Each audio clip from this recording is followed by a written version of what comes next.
नमस्कार। आज हम झांक रहे हैं अनीस जंग की मशहूर किताब lost spring stories of stolen childhood के कुछ हिस्सों में। जी। ये अंश एनसीईआरटी की 12वीं कक्षा की अंग्रेजी किताब फ्लेमिंगो से लिए गए हैं। हाँ। और हमारी कोशिश रहेगी कि भारत में गरीबी और बाल श्रम की जो परतें हैं उनको थोड़ा खोलें, बिल्कुल। खास तौर पर दो किरदारों के जरिए। एक है साहिब जो कूड़ा बीनता है और दूसरा मुकेश जो चूड़ियां बनाता है। और ये कहानियां मतलब सोचने पे मजबूर करती हैं। अनीस जंग जिनका जन्म 1944 में राउरकेला में हुआ और तालीम हैदराबाद और अमेरिका में हुई, वो खुद लेखकों के परिवार से आती हैं। अच्छा। भारत में उन्होंने पत्रकारिता और लेखन में काफी नाम कमाया और लॉस्ट स्प्रिंग में वो उन हालात और रिवाजों की क्या कहते हैं चीर फाड़ करती हैं जो बच्चों से उनका बचपन छीन लेती हैं। हाँ, उन्हें शोषण की जिंदगी में धकेल देते हैं। जी बिल्कुल। बिल्कुल। और शुरू करते ही एक अजीब बल्कि दुखद विरोधाभास ध्यान खींचता है ना? हाँ, वो नाम वाला। साहिब का पूरा नाम है साहिब आलम, मतलब पूरी कायनात का मालिक। जी। और उसकी असलियत दिल्ली के बाहरी इलाके सीमापुरी के कूड़े के ढेरों में गुजरती जिंदगी। इसी विरोधाभास से साहिब की कहानी में उतरते हैं। हाँ। कहानी हमें ले जाती है सीमापुरी। लेखिका कहती हैं कि ये जगह दिल्ली में होकर भी दिल्ली से मीलों दूर लगती है। एक रूपक की तरह मतलब। हाँ, एक तरह से विकास, मौके, सुविधाओं से कोसों दूर। यहाँ करीब 10,000 कूड़ा बीनने वाले रहते हैं। ज्यादातर 1971 में बांग्लादेश से आए शरणार्थी। जी, साहिब का परिवार भी उन्हीं में से है। जब वे आए थे, सीमापुरी एकदम वीरान जगह थी। आज भी है, बस अब खाली नहीं, बल्कि मिट्टी की कच्ची झोपड़ियों से भरी है। छतें टिन और तिरपाल की। और न पानी की निकासी, न पीने का साफ पानी। मतलब हालात बहुत खराब। बहुत। यहाँ लेखिका की मुलाकात रोज सुबह साहिब से होती है।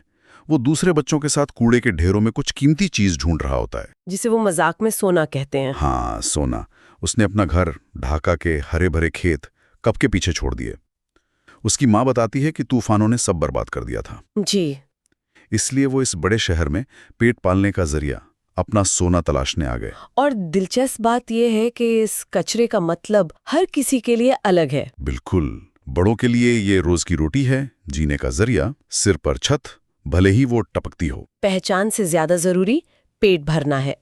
उनके पास शायद पहचान पत्र ना हो, पर राशन कार्ड जरूर हैं। हाँ, जिनसे वोट भी दे पाते हैं और अनाज भी खरीद लेते हैं। जीने के लिए ये ज्यादा जरूरी है। और औरतों का एक समूह लेखिका से जो कहता है, वो बात बड़ी गहरी है। कौन सी? वो कहती हैं, अगर दिन ढलने पर हम अपने बच्चों का पेट भर सकें और रात को पेट में दर्द लिए बिना सो सकें, तो हम उन खेतों से ज्यादा यहाँ रहना पसंद करेंगे जिन्होंने हमें अनाज नहीं दिया। सही बात है। उनके लिए जहाँ गुजारा हो जाए वही घर है। वही घर है। लेकिन बच्चों के लिए जैसे साहिब, ये कचरा किसी अजूबे से कम नहीं, एक रहस्य है। हाँ, जिसमें कुछ भी मिल सकता है। कभी 1 रुपया तो कभी 10 का नोट। साहिब खुद कहता है, जब आपको कूड़े में चांदी का सिक्का मिल सकता है तो आप ढूंढना बंद क्यों करेंगे? उनके लिए ये वाकई सोना है, उम्मीद का, आश्चर्य का। पर इस जिंदगी में स्कूल कहाँ है? साहिब स्कूल जाना तो चाहता है। हाँ, लेखिका पूछती है उससे। हाँ, पूछती है कि ये काम क्यों करते हो, तो वो नजरें छुड़ाकर कहता है, करने को और कुछ है ही नहीं। लेखिका यूं ही कह देती है, स्कूल जाओ। पर फौरन एहसास होता है कि ये सलाह कितनी मतलब बेमानी है। हाँ। और साहिब कहते हैं, आसपास कोई स्कूल नहीं है, जब बनेगा तो जाऊंगा। इसी पर लेखिका मजाक में या शायद आधी संजीदगी से पूछ बैठती है, अगर मैं स्कूल शुरू करूं तो आओगे? और साहिब की आंखें चमक उठती हैं। हाँ, बिल्कुल। कुछ दिन बाद वो भागता हुआ आता है, पूछता है, क्या आपका स्कूल तैयार है? और लेखिका को बहुत शर्मिंदगी होती है, एक ऐसा वादा जो कभी पूरा नहीं होना था। लेकिन शायद साहिब की बेरंग दुनिया ऐसे ही खोखले वादों से भरी पड़ी है। उसके लिए तो हर उम्मीद एक वादा है। एक और चीज जो लेखिका को खटकती है, वो है इन बच्चों का नंगे पैर रहना। हाँ, ये भी एक बड़ा मुद्दा है। पूछने पर कोई कहता है, माँ शेल्फ से उतार कर नहीं देती। कोई कहता है, देवी दे तो फेंक दूंगा। मतलब अजीब तर्क देते हैं। और इसे समझाने के लिए एक रेडीमेड जवाब मिलता है समाज से, ये नंगे पैर रहने की परंपरा है। परंपरा। हाँ, लेकिन लेखिका इस पर सवाल उठाती हैं, क्या ये सिर्फ गरीबी की उस स्थायी हालत को छुपाने का बहाना है जिसे बदला नहीं जा सका? एक बहाना। उन्हें उडुपी की वो कहानी याद आती है। एक पुजारी का बेटा बचपन में रोज मंदिर में जूते की जोड़ी के लिए प्रार्थना करता था। अच्छा। 30 साल बाद उसी मंदिर में नया पुजारी है, उसका बेटा स्कूल यूनिफॉर्म में जूते पहने हैं। लगता है देवी ने प्रार्थना सुन ली। लेकिन पर लेखिका के पड़ोस के कूड़ा बीनने वाले बच्चे आज भी नंगे पैर हैं। लगता है कुछ प्रार्थनाएं कभी नहीं सुनी जाती, या शायद उन तक पहुंचती ही नहीं। फिर साहिब की जिंदगी में एक बदलाव आता है। उसे पास की चाय की दुकान पर नौकरी मिल जाती है। हाँ, 800 रुपए महीना और तीनों वक्त का खाना। हाँ, अब उसके हाथ में वो कूड़े वाला प्लास्टिक का थैला नहीं, बल्कि एक स्टील का कनस्तर होता है। लेखिका देखती है कि उसके चेहरे से वो बेफिक्री गायब हो गई है। वो कनस्तर उसे उस हल्के थैले से कहीं ज्यादा भारी लगता है, जिसे वो बड़ी आसानी से कंधे पर लटका लेता था। ऐसा क्यों? ये बहुत अहम नुक्ता है। वो थैला उसका अपना था, ये कनस्तर चाय की दुकान के मालिक का है। अच्छा। यहीं पर लेखिका वो चुभने वाली बात कहती है, साहिब अब अपना मालिक नहीं रहा। अपना मालिक नहीं रहा। उसकी आजादी, उसकी पहचान, उसका हल्कापन, सब उस कनस्ते के बोझ तले दब गया है। ये 800 रुपए और खाने की कीमत है। तो साहिब की कहानी हमें दिखाती है कि कैसे हालात और जिम्मेदारियां बचपन की मासूमियत और आज़ादी छीन लेते हैं। लेकिन क्या हर बच्चा इसी तरह, मतलब हालात के आगे घुटने टेक देता है? शायद नहीं। चलिए अब फिरोजाबाद चलते हैं, जहां एक और बच्चा है, मुकेश, और वो कुछ अलग ही धुन में है। हाँ, फिरोजाबाद भारत का कांच उद्योग का गढ़, खासकर चूड़ियों के लिए मशहूर। और यहां मिलते हैं मुकेश से। साहिब के ठीक उलट मुकेश अपनी किस्मत खुद लिखना चाहता है। जी। वो कहता है, मैं मोटर मैकेनिक बनूंगा, कार चलाना सीखना चाहता है। लेकिन फिरोजाबाद की धूल भरी तंग गलियों में उसका ये सपना किसी मिरक तृष्णा, एक मिराज जैसा लगता है ना। हाँ बिल्कुल।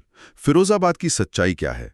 यहाँ लगभग हर दूसरा परिवार चूड़ी बनाने के काम में लगा है। पीढ़ी दर पीढ़ी यही काम, भट्टियों के पास जिंदगी गुजारना, कांच जोड़ना, देश भर की औरतों के लिए सुहाग की निशानियां तैयार करना। मुकेश का परिवार भी इन्हीं में से है। और विडंबना देखिए, शायद वो जानते भी नहीं कि मुकेश जैसे बच्चों का इस तरह कांच की गर्म भट्टियों के सामने, हाँ, बिना हवा रोशनी वाली अंधेरी कोठरियों में काम करना गैर कानूनी है। गैर कानूनी है। कानून अगर सख्ती से लागू हो तो मुकेश और उसके जैसे करीब 20,000 बच्चों को इन जानलेवा हालात से निकाला जा सकता है।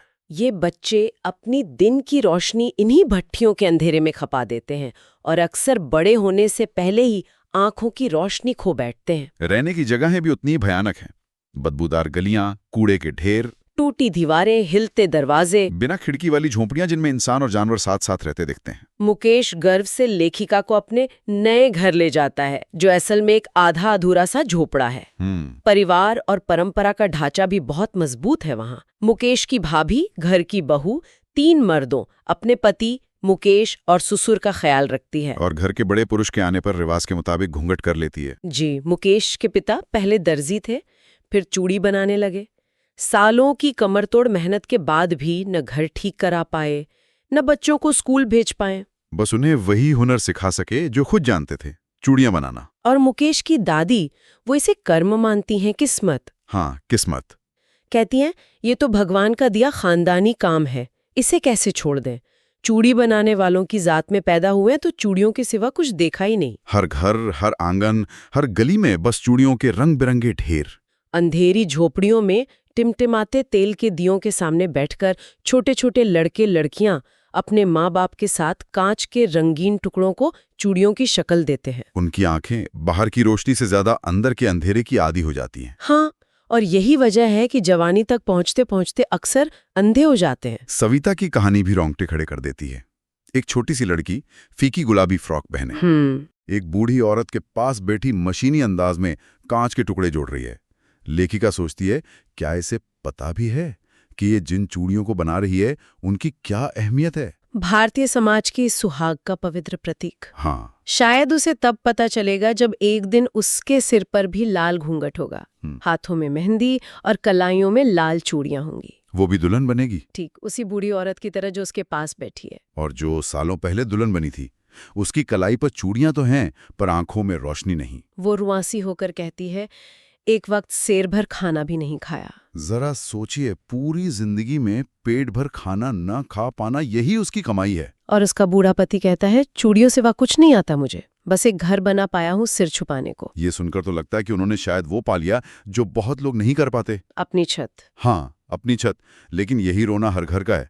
चूड़ी बनाने के सिवा कुछ और करने के लिए पैसे नहीं। यहाँ तक कि 2 वक्त की रोटी के लिए भी पैसे पूरे नहीं पड़ते। और जवान होते लड़के भी अपने बड़ों की यही लाचारी दोहराते हैं। लगता है जैसे फिरोजाबाद में वक्त थम गया है। सालों की ये दिमाग को सुन्न कर देने वाली मेहनत, सोचने समझने, कोई नई पहल करने या सपने देखने की हिम्मत ही छीन लेती है। बिल्कुल।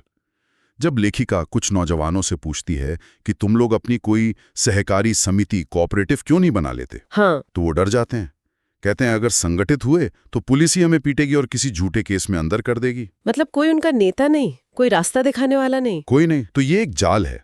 एक तरफ गरीबी और जाति का बोझ, और दूसरी तरफ साहूकारों, बिचौलियों, पुलिस, कानून के रखवालों, बाबुओं और नेताओं का शातिर गठजोड़। ये दोनों मिलकर बच्चे पर ऐसा बोझ डाल देते हैं जिसे वो चाहकर भी उतार नहीं सकता। बिल्कुल।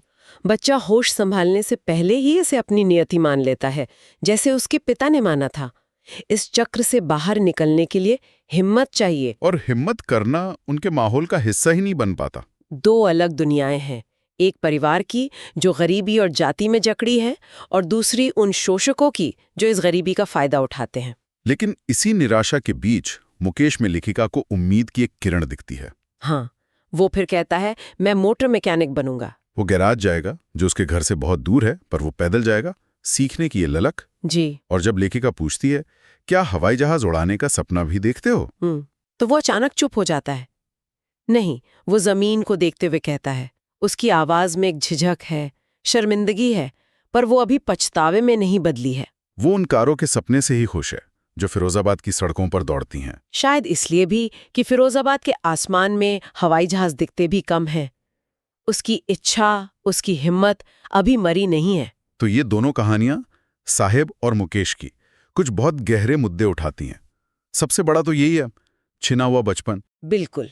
बच्चे खेलने पढ़ने की उम्र में मजदूरी करने को मजबूर हैं। हाँ, और ये गरीबी सिर्फ आर्थिक नहीं है, ये परंपराओं से भी जुड़ी है। हाँ, जैसे कर्म का सिद्धांत या नंगे पैर रहने को परंपरा बताना, ये चीजें परिवारों को पीढ़ियों तक उसी हाल में बनाए रखती हैं। और हमने देखा कि कैसे पहचान भी मायने खो देती है। साहिब का अपना मालिक न रहना, जी, या सीमापुरी वालों के लिए राशन कार्ड ही पहचान बन जाना। सही बात है। और वो विरोधाभास कितना गहरा है।